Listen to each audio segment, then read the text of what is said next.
queremos saludar a nuestro entrevistado del día de hoy. Estamos en un contacto vía Zoom con el señor Ariel Yepes. Él es economista principal de la Vicepresidencia de Sectores del BID.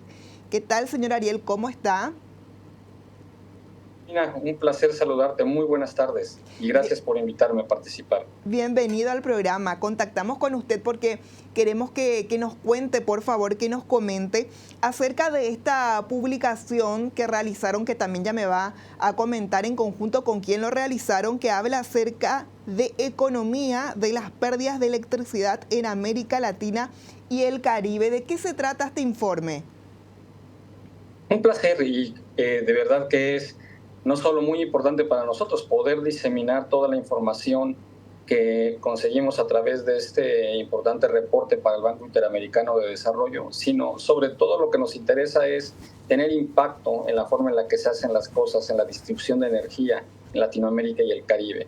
El reporte fundamentalmente de lo que trata es hacer un diagnóstico de cuál es el tamaño de las pérdidas eléctricas que se tienen en la región en la distribución de este fluido eléctrico. El análisis consiste en identificar a nivel de todos los países en Latinoamérica cuál es en los últimos 20 años el porcentaje de electricidad que han generado y que no ha llegado a los usuarios finales. Y los números son desafortunadamente alarmantes, son muy grandes. Solo por darte un ejemplo, Romina, lo que nosotros observamos como pérdidas, que es algo que normalmente ocurra en un sistema eléctrico, imagínate, es como generar electricidad y en la transmisión de esa electricidad y distribución de esa electricidad, por cuestiones de naturaleza técnica, se pierde una parte de la electricidad porque se queda en los cableados o se disipa. Pero hay otra pérdida que es la que se le denomina no técnica, que está muy relacionada con la gestión comercial en la venta de electricidad y que por lo general se relaciona a el no pago de esa electricidad, es decir, se consume pero no se paga. En promedio, durante estos 20 años, lo que vimos en la región es que aproximadamente el 17% de la electricidad que se genera no se factura. Y ese es un monto en términos relativos muy grande. Por ponerte un ejemplo, los países de la OCDE tienen pérdidas equivalentes a la tercera parte de ese monto en el mismo periodo de tiempo. Estamos hablando pues de un área de oportunidad enorme para reducir las pérdidas en la región y para poder tener un uso más eficiente de la energía y de los ingresos que requieren los países para poder, y las empresas eléctricas en los países, para poder invertir en la generación, transmisión y distribución de electricidad que precisan para sus actividades económicas. El reporte no solo hace un diagnóstico del tamaño de estas pérdidas, sino que además hace un análisis muy relevante de cuáles son el tipo de acciones que se pueden implementar para reducirlas y qué tipo de acompañamientos tienen que tener las empresas, los países, para dar soluciones que ayuden a que se reduzcan este monto de pérdidas a cantidades razonables o comparativas con el resto de los países en el mundo. Estas soluciones requieren no solo soluciones de naturaleza técnica, o sea, invertir más en infraestructura para que las pérdidas sean menores, sino también requiere de un compromiso político para poder garantizar que las empresas distribuidoras de electricidad van a conseguir los recursos financieros para poder invertir en la infraestructura que necesitan a través de la formalización de los usuarios que actualmente no pagan o todo o parte de la electricidad que se pierde. Y la otra tiene que ver también con una cultura en la región de no pago. O sea, muchas veces lo que tenemos es que está tan aceptado en algunas comunidades que la gente no contribuya al pago de la electricidad, que eso se termina convirtiendo desafortunadamente en una práctica y esto afecta sin duda la forma en la que las empresas distribuidoras tienen que en el futuro proveer los servicios de suministro eléctrico.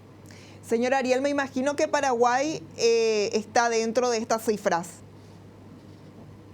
Sí, Paraguay, junto con el resto de los países de la región, está considerado en este promedio que te comento del 17%, y algunos países más, algunos países menos.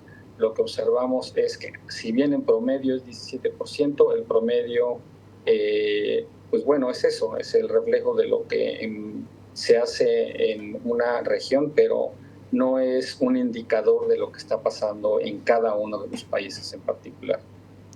Para que la gente lo pueda entender, hablamos de esta pérdida de energía, mencionaba usted, por dos razones. Una que son de repente la energía que se pierde al transportarla, ¿verdad? Ya sea porque las máquinas ya son obsoletas, están viejas, falta reparación, por decirlo, al menos yo así lo entendí, usted me corrige si me equivoco.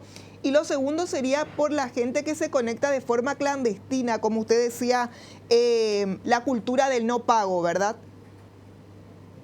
Sí, así es, Romina. Y lo que sucede es que, mira, más que nada lo que se le llaman las pérdidas técnicas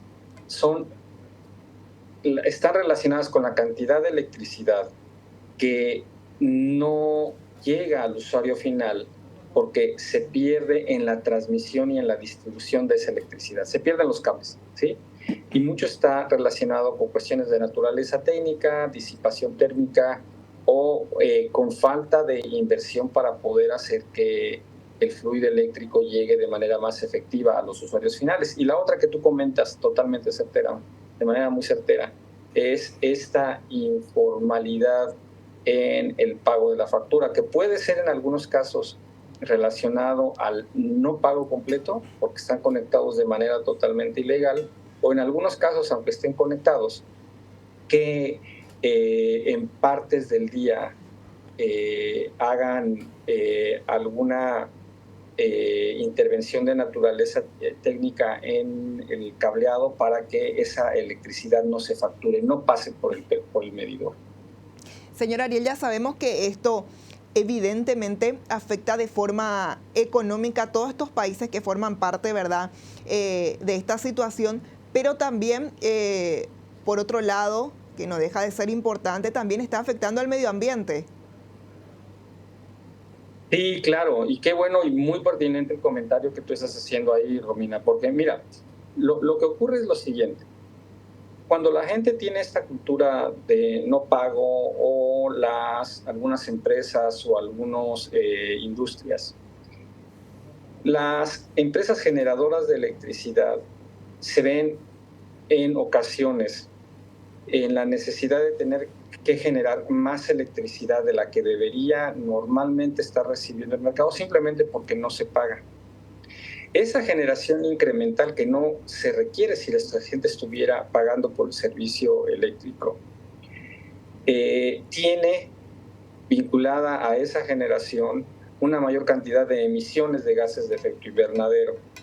Esto es el promedio en la región, no es el caso particular de Paraguay. Paraguay es una excepción a nivel no solo de la región, sino a nivel global, en la que la mayor parte de la generación eléctrica es renovable, es hidro.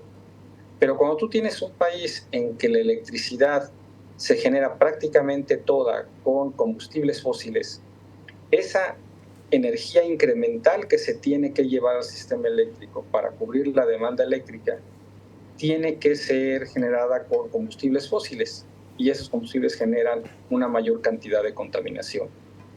Estas pérdidas, señor Ariel, le consulto, ¿se ignoran por parte de las autoridades, de los entes públicos? ¿Es como que se asume nomás luego esta pérdida de energía o qué es lo que pasa? Mira, qué pertinente tu pregunta. Y esta pregunta la voy a poner en un contexto más general. Cuando nosotros identificamos el problema, proponemos soluciones. Pero en la identificación del problema lo que nosotros vemos son tres factores que inciden en el tamaño de las pérdidas. Tres factores fundamentalmente, hay más, pero estos son los más relevantes. Uno tiene que ver, decía, con los problemas de naturaleza técnica que se tienen en la gestión de la electricidad, porque no hay inversión suficiente en la transmisión y distribución de esa electricidad y eso hace que se pierda más. Ese es uno, de naturaleza totalmente técnica y de inversiones. Otra tiene que ver con la cultura del no pago. ya lo comentamos hace un poco. Y la otra tiene que ver muy relevante con lo que tú comentas, que es la parte del fortalecimiento institucional y el apoyo de las autoridades para que el suministro de energía que se pone en la red y que es consumida sea pagado. Cuando hemos visto en muchos países de la región que ha habido éxito en la gestión de la reducción de las pérdidas, se necesitan justamente acciones que vayan orientadas a atender fundamentalmente estos tres temas. Por la parte técnica, a invertir más en infraestructura de transmisión y distribución. En la parte de la cultura del no pago, bueno, a través de diferentes instrumentos, a través de una mejor gestión comercial, a través del uso de medidores inteligentes que eviten que pueda haber consumo informal de energía, y sobre todo a través del compromiso no solo de los gestores de las empresas distribuidoras, sino también de las autoridades en el gobierno para motivar un uso más eficiente, pero también en el marco legal menos doloso, que impida o que castigue el consumo ilegal de energía porque no se está pagando o facturando. Perfecto, entiendo. Hace rato también usted mencionó al inicio de la entrevista que con la formalización también se podría reducir un poco más, ¿verdad? Pero perfecto lo que mencionó. Medidores, si podemos resumirlo, medidores inteligentes, compromiso de las autoridades, un marco legal también que castigue con mayores penas este robo de energía y por supuesto la formalización. Exactamente, tú lo resumiste muy bien. Muchas gracias. Perfecto, señor Ariel. Antes de cerrar, le quiero consultar, tengo una duda. En el informe decía que esta problemática afecta a 22 de los 26 países de la región, todos con una pérdida superior al 10%. Yo soy curiosa, quiero saber cuáles son los otros países, los restantes 4 que no forman parte de este número.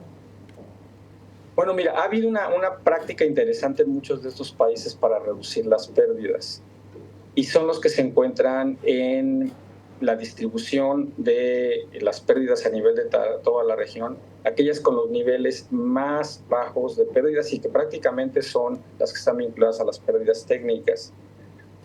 La informalidad en el consumo de la energía eléctrica es relativamente bajo a comparación del resto de los países de la región, pero constituye al final del día no solo un buen ejemplo, sino también una oportunidad para ver cuáles son las prácticas que están implementando para hacer una buena gestión del fluido eléctrico y que las empresas distribuidoras tengan los recursos suficientes para invertir. Te voy a comentar 4 que tienen tasas por debajo del 10%. Uno, y que ha sido a través de la historia el más representativo con este tipo de evolución en el manejo del fluido eléctrico, es Chile. Chile, mucho caracterizado no solo por una buena gestión de la electricidad y por una alta participación de empresas que hacen una mayor inversión en la distribución y en la transmisión del fluido eléctrico, sino también por un mayor fortalecimiento institucional que inhibe la posibilidad de tener esa informalidad en el consumo de la energía. El otro, con una práctica muy interesante de implementación de mejoras en los últimos años, es Perú. En Perú también han llevado adelante acciones para poder reducir las pérdidas a niveles que son comparables en empresas competitivas a nivel de todo el mundo, y también hacer una gestión eléctrica que facilite la adopción sobre todo de soluciones de medición eléctrica y de gestión comercial de las empresas que sea mucho más digital, mucho más optimizada. Otro buen ejemplo que tenemos en la región, que se redujo de manera importante, aunque después se deterioró un poco, es el caso de Ecuador, pero mucho de esa gestión estuvo más que nada relacionada con un compromiso político para reducir las pérdidas, con un compromiso de las autoridades para hacer que la gestión comercial se hiciera de manera muy formal y acompañara a todos los países, a todas las empresas distribuidoras del país para que tuvieran un uso más eficiente de esa gestión comercial. Hay otros ejemplos interesantes, pero bueno, no quiero abundar más en ello porque me tomaría mucho tiempo. Lo importante aquí es cuál es la lección que podemos tener de estos ejemplos y de estos países. La lección aprendida es: se requiere una buena gestión comercial, se requiere una buena gestión técnica de la infraestructura y se tiene que todo el tiempo priorizar la optimización de los recursos operativos y financieros de las empresas distribuidores para que hagan una buena gestión de los servicios que proveen y le permitan a los usuarios, ya sean en los hogares, en las empresas comerciales, en las industrias, contar con un fluido eléctrico de calidad que tenga muy pocas o nulas intervenciones y cuyo fluido sea relativamente estable. Señor Ariel, le agradecemos muchísimo su tiempo, valoramos toda la información que nos brindó el día de hoy. Vamos a ver, esperemos que las autoridades de este país lo apliquen, ¿verdad? Y también de los que integran este grupo aquí en Latinoamérica. Como le decía, muchísimas gracias por toda esta información desde aquí, desde Proindustrias. Le deseamos que tenga un buen resto de jornada. Igualmente, muchas gracias, que tengan muy buena tarde.